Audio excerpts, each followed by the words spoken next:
One of my favorite new partners is Warrior Salt. We talk on the show. We're trying to empower you to mind, body, and energy.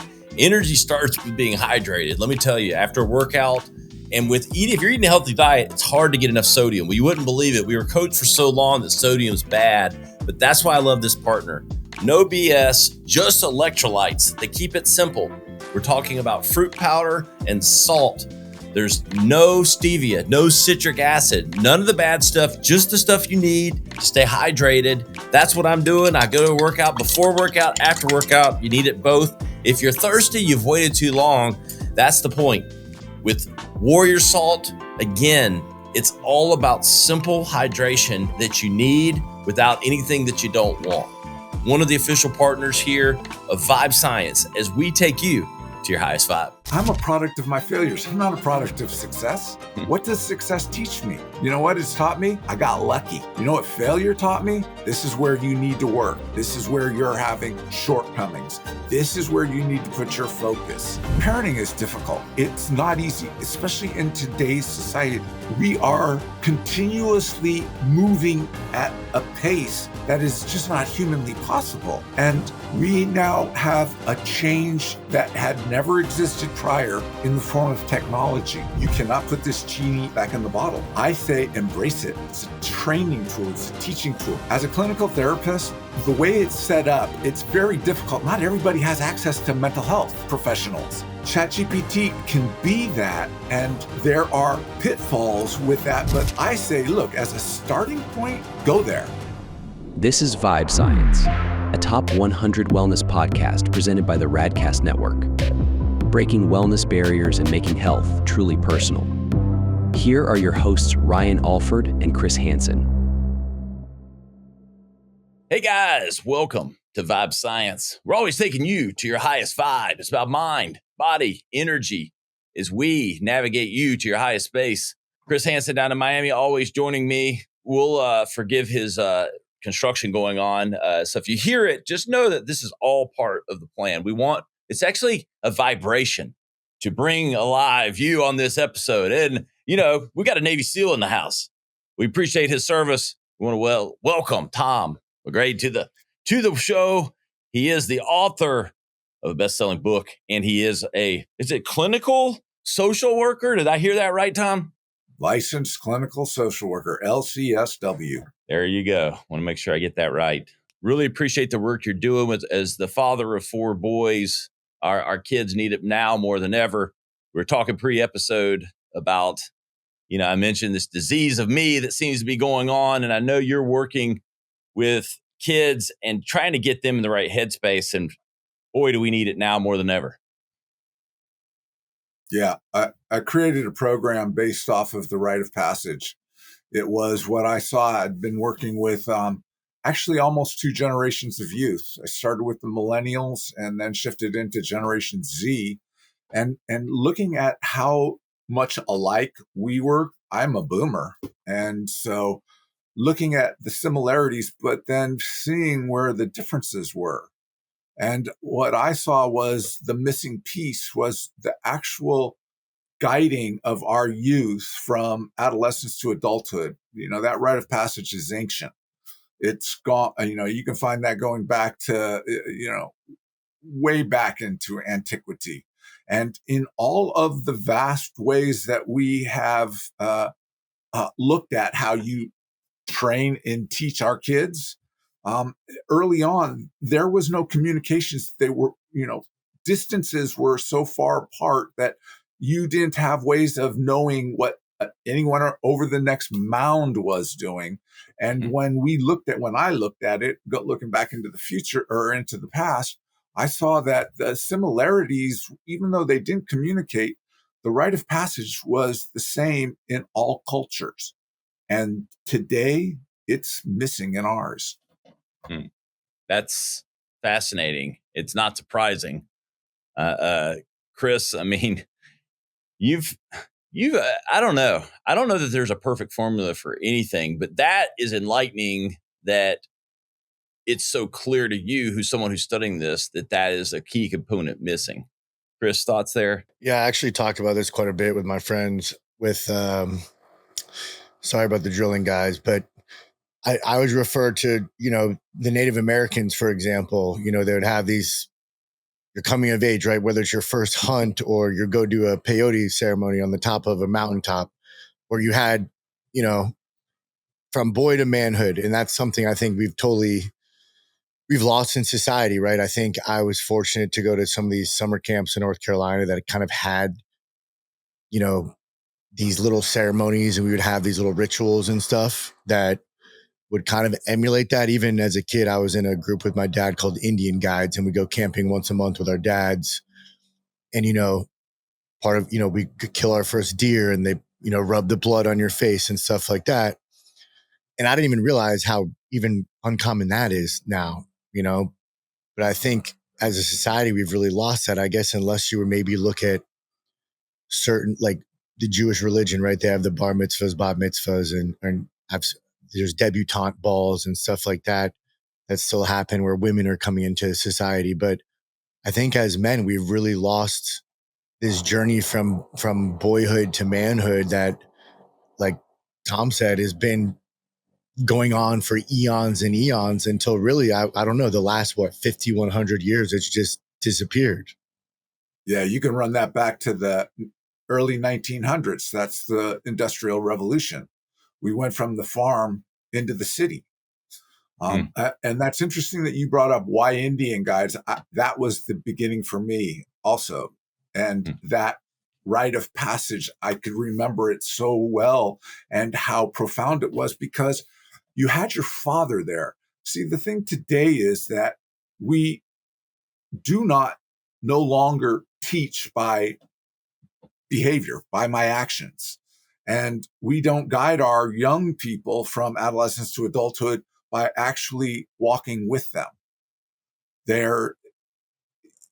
Once they leave your house, and even that has been pushed back, kids are leaving the house and they're actually some in their late 20s into their 30s are still at home. And so the whole process that I found, and the key piece was mentorship. That's where you actually sit across from a youth and listen to what they have to say, because there's intelligence there, that they see things and understand things and have desires and wants. They're just presented differently. And so you are required to listen differently, but the education's the same, right and wrong. You don't quit, never give up. That's a lesson in resiliency that has to be taught. And it's not something you can read in a book to know what it is. Yeah, Tom, and I think to tag on to that, I loved, reading, like your stuff and some of the lessons and things that you were talking about. And this, I think related to that is this notion of failure.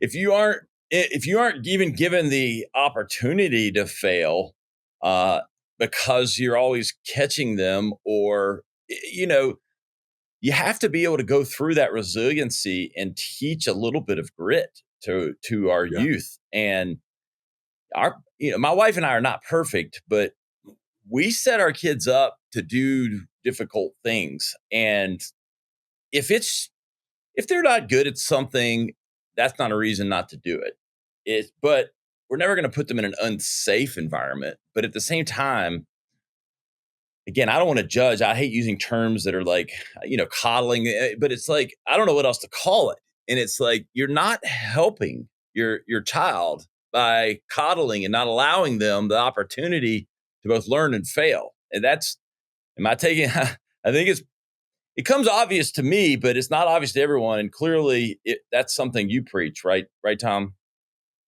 Failure is a right. I have the right to fail. I do not have the right to quit. No. Failure, I'm a product of my failures. I'm not a product of success. What does success teach me? You know what it's taught me? I got lucky. You know what failure taught me? This is where you need to work. This is where you're having shortcomings. This is where you need to put your focus. And that's the biggest lesson, that you can see the kids just when you're like, you failed. Cool. But you know what? You got back up. Now let's figure out how we can do it better so that you don't fail next time. And it's when young folks know that you believe in them, that you love them, that you care about them, they'll trust you and they will continue to get up and go, because that's what you as the mentor, you as the father, you as the guide, you as the teacher, that was your behavior, that was your action. And because of the bond you had with them, that's what they carry on for the next generation. Yeah, it is cyclical and it does carry forward. I mean, it's interesting. My parents were very, I think, comparative to modern society. They kind of let me be me, but guided me on morals and principles, and then kind of stepped back to let me both succeed or fail, never letting me like go off the deep end, but they'd let me try things. They didn't force me to do this or force me to do that. It was, we can try that. You can do that. And, but they also let me, I don't know, fall on my face from time to time. And, yeah. I think, and I don't know, but I want to give it like a dose of,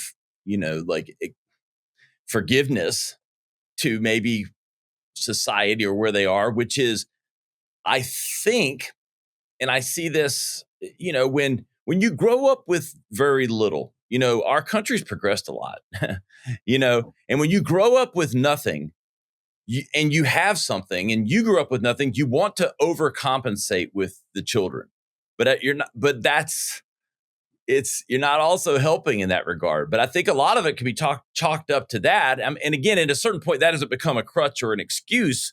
But Tom, isn't that some of it?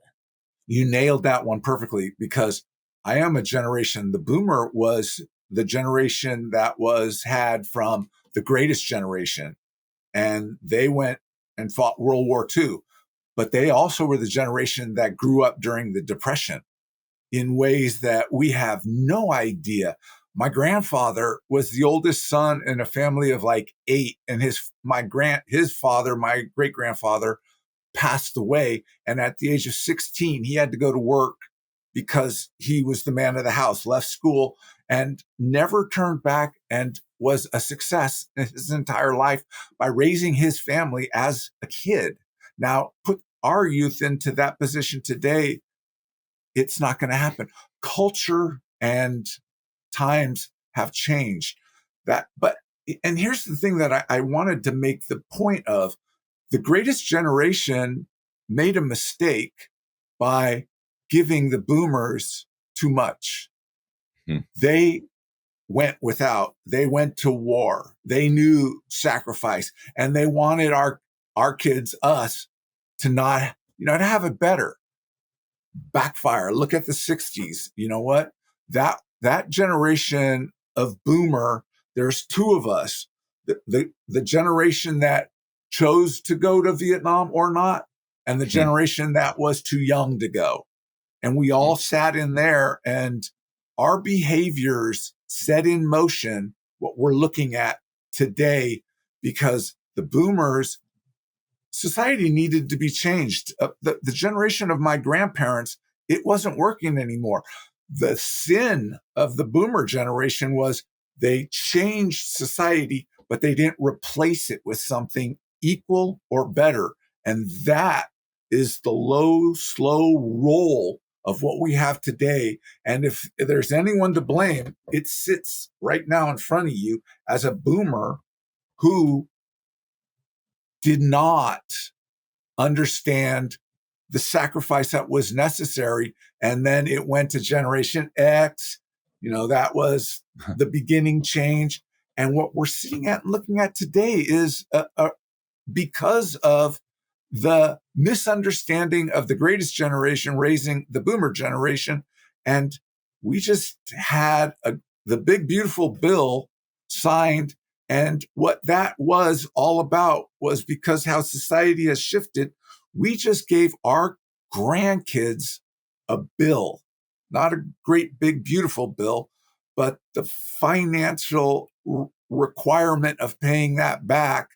And look at our kids today. Are they prepared for the sacrifice that they're going to have to make in old age when that bill comes due? So that's my circle. I came back around. Yeah, no, but it's a fascinating topic. Where it's I mean, and it's, I don't know how you can even decide that you don't believe like that's where we're at or what caused it. It's so obvious, with where the generations are, and that I see, I don't know. Again, I try to, we had a guest on that said, I've stopped judging. I've started observing. And I'm trying to live by that mantra of not judge, but observe. And my observation just is that we, as parents, it's kind of like, I'm getting to a point here, but I want to make sure I say this the right way. It's easier for the parent to coddle the child because they don't have to watch the pain. And then the child it's about like what's easy versus what's hard for both the parent and the kid. So it's not just, oh, I'm doing it. I probably coddle him too much because, I just don't want him to have to go through that or whatever. That's a cop-out because you've just made it easy for you and them.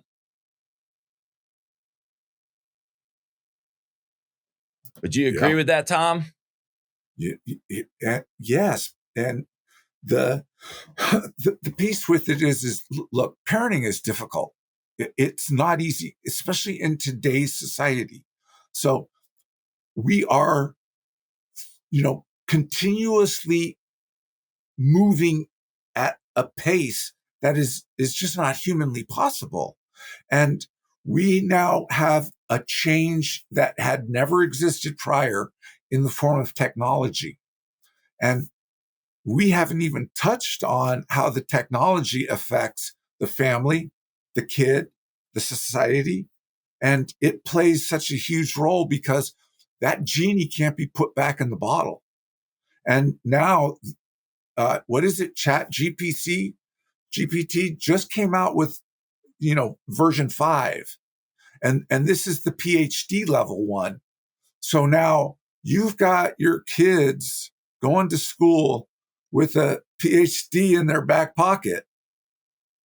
And how do you as the parent move with that?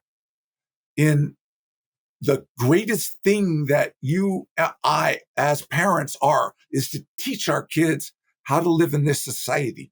Chris, any thoughts here? I mean, it's pretty deep on I've had some people on actually on my business show talking about the impact, of Generation Alpha, Generation AI, essentially, that we're raising. A book about that. But Chris, thoughts here? Yeah, I mean, I think about this. My parents are boomers. Even the disconnect in some of my communication with them with just the internet, right? I was the last generation that kind of was pre-internet and post-internet. And it's like even I can tell talking to my family, like we move faster. And then you have now these younger kids that have only grown up with technology and now AI, where, I mean, I know now you have kids graduating college that their whole final exam was they used AI and ChatGPT to write their final paper, right? You no longer have kids needing to go to the library and actually do research and cite papers. It's all being done for us. Now, whether that's making us smarter or dumber, I don't know. Even this morning, it's funny. I'm walking my dog this morning and I see just a billboard advertisement for a computer. I think it was a Dell computer, and it said, summarize 10,000 words in seconds with Dell's new AI, blah, blah, blah. And I thought, is that a good thing or a bad thing, right? When I was in high school, we had the Cliff Notes, right? The little yellow books that would summarize like Lord of the Flies or whatever the assigned reading was. And to be fair, I mean, Ryan, I think we've even done this where with news articles, we're like, hey, give me the summary on these Wall Street Journal articles so we know the gist of it to talk about. And I'm like thinking of, all these books I'm looking at on my coffee table, even say your book, Tom, right? Where I could kick that in ChatGPT and say, okay, give me a summary of Tom's book.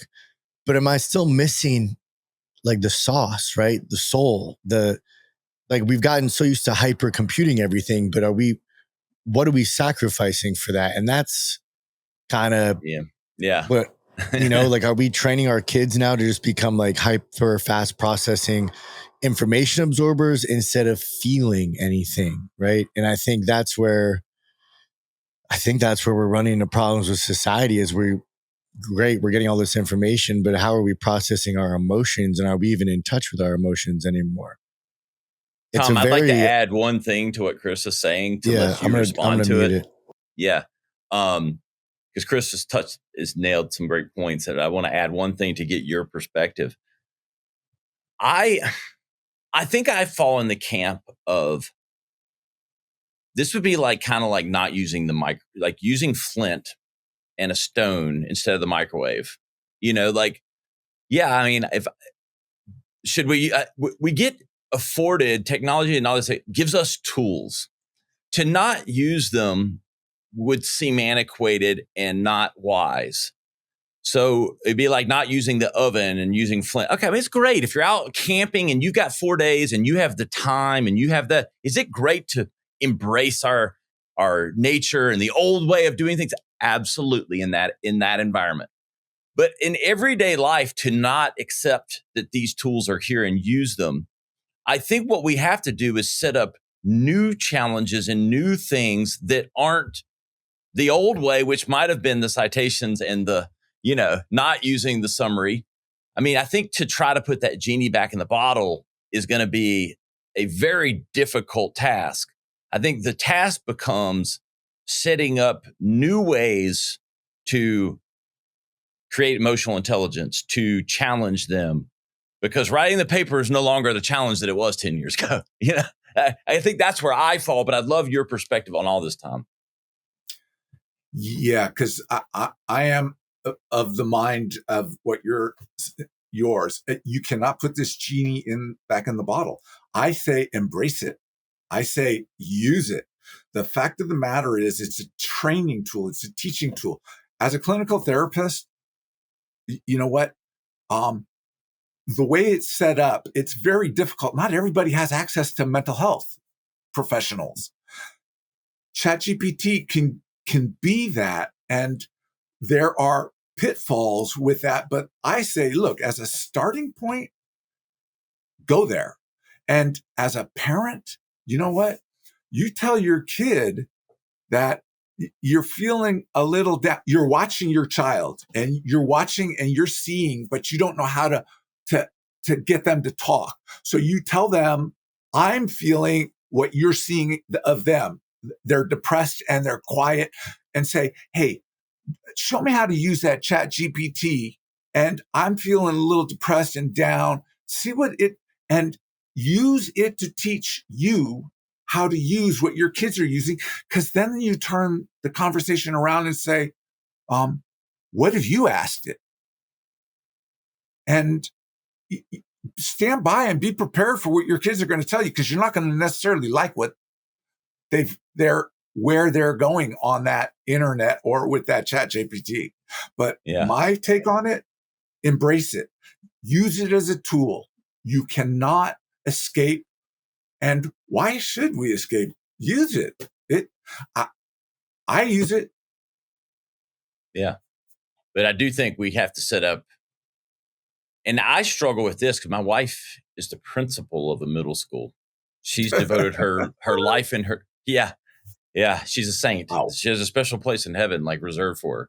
So yes. But I struggle because, and I think if she's being honest, it weighs on her. But she's got like 7 years left, and then she gets ridiculous retirement. All the time will be worth it. But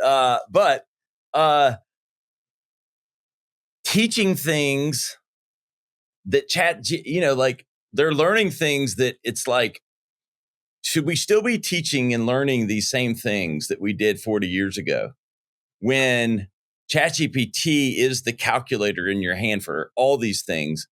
And again, I don't sit here and know what the curriculum should be, but I feel like it's time. And if you really want to challenge your kids, it's not going to be trying to force feed them learning things that isn't really valuable knowledge that you learn that way.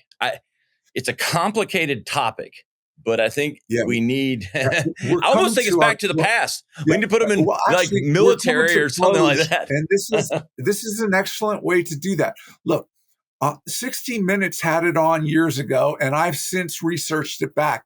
The guy who created Internet 1.0, he's still alive. And he's saying we can create Internet 2.0. But you know what? That's the one that ain't going to make no money.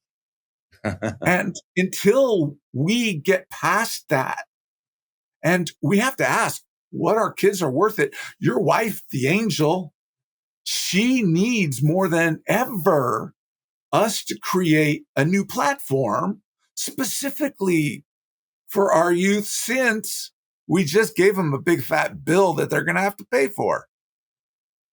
That's how I'll bring that to closure. Yeah. Tom, talk to us here in the last part of this episode about what you're doing specifically with young kids, your programs and all those things. Yeah, I have now shifted away. We've closed down Honor Bound Academy.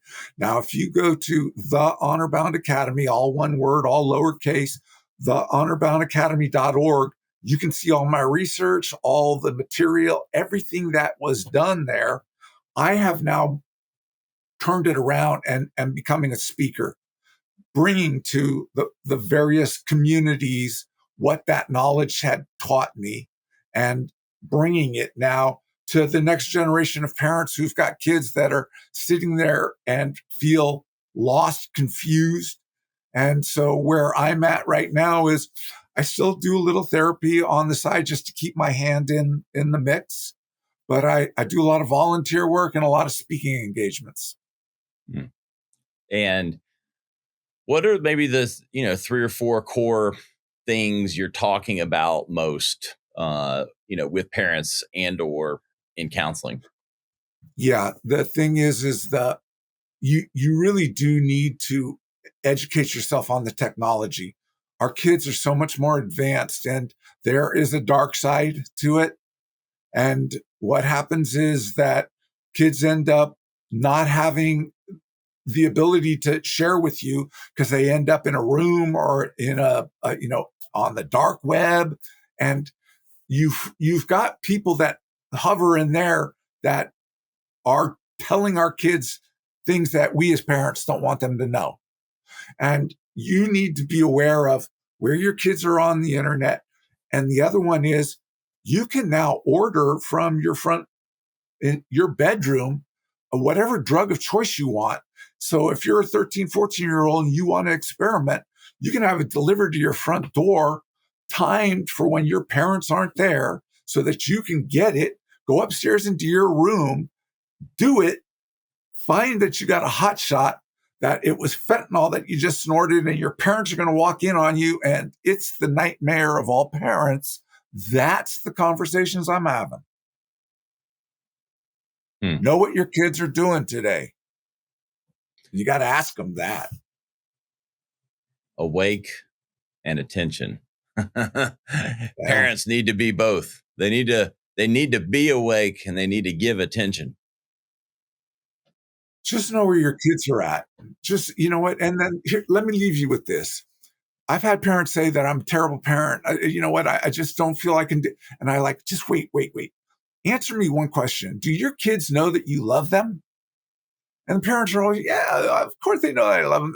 That's it. If your kid knows that you love them, you'll figure it out. Because I've seen the kids that didn't get love from childhood, and that's messed up. So love your kids, make mistakes. You get to, as long as you don't quit and you continue to figure it out. Tom, share some links or ways that we can, our audience can learn more about what you're doing and find you. Yeah. I'm shifting my website, but as it stands right now, thehonorboundacademy.org has all of my various platforms. You can go on and get X and all the different ones, YouTube, LinkedIn, everything is on thehonorboundacademy.org. And from there, you can shift through to see my entire life, how I got here, the backstory, what the book's all about that I wrote to tell this story of where I'm at right now. And that's where you can find everything about me, thehonorboundacademy.org. And I'm there. Special Welfare, Social Warfare is the name of Tom's book. You can look that up. We'll also have that in the show notes. Tom, really appreciate your time and flexibility this morning. Yeah. And to the both of you too, man. I greatly appreciate the opportunity to share. You asked some really good questions. Thank you. Thank you. Chris, any final words today? I would say I'm not a parent, but I think what Tom said just nailed it. Just make sure your kids know you love them. I think love conquers all, right? And I think we're in a time the world needs that more than anything. So speak it. You're here. Hey guys, you know where to find us, vibescience.com. We'll have links to all of Tom's information, where you can find Chris and I on social media. And again, we're just your guides here, trying to take you to your highest vibe. It's mind, body, and energy. But look, it starts with the youngest generation, because they become us, the leaders of this world one day. And if we don't start with them, the vibes definitely won't be right.